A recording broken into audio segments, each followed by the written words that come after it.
Doa Yesus supaya mereka menjadi satu. Yohanes 17 ayat 1-26. Ayat hafalan. Supaya mereka semua menjadi satu, sama seperti Engkau ya Bapa di dalam Aku, dan Aku di dalam Engkau. Yohanes 17 ayat 21.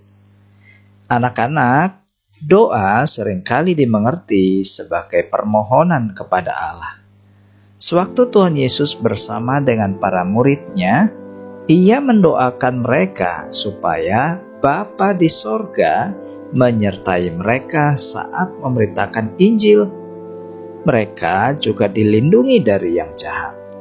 Ternyata Tuhan Yesus tidak hanya mendoakan para murid loh, tetapi juga mendoakan orang yang percaya supaya mereka menjadi satu.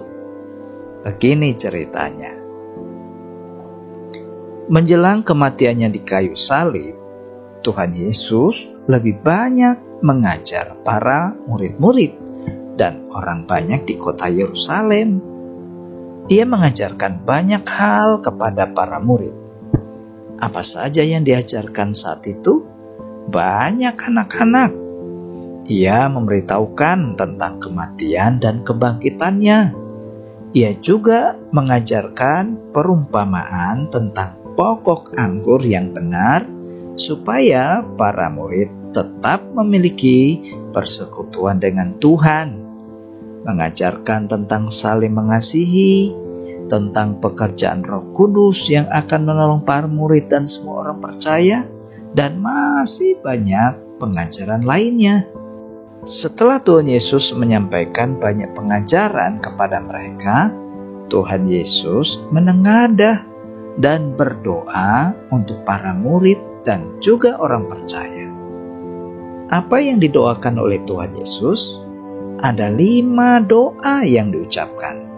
Salah satunya adalah Ia berdoa supaya semua orang percaya menjadi satu untuk memuliakan Tuhan. Ada yang tahu apa yang dimaksud dengan memuliakan Tuhan?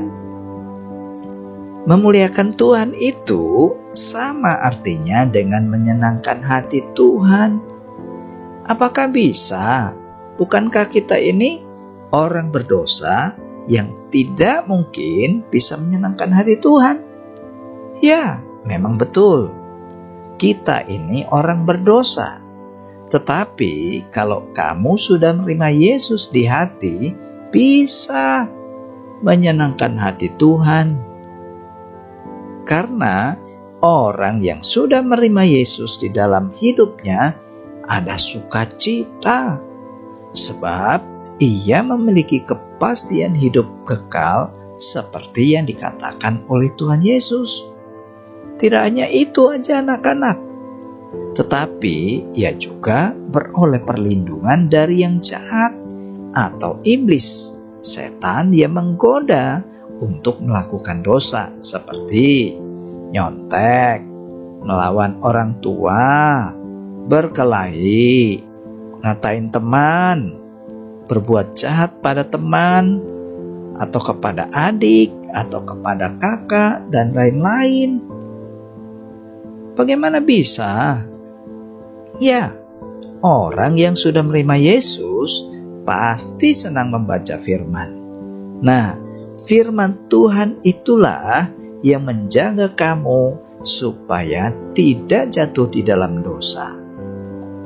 Sebab hanya firman Tuhan yang bisa membuat kalian tetap hidup dalam kebenaran.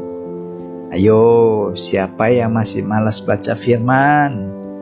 Mulai sekarang rajin baca firman ya.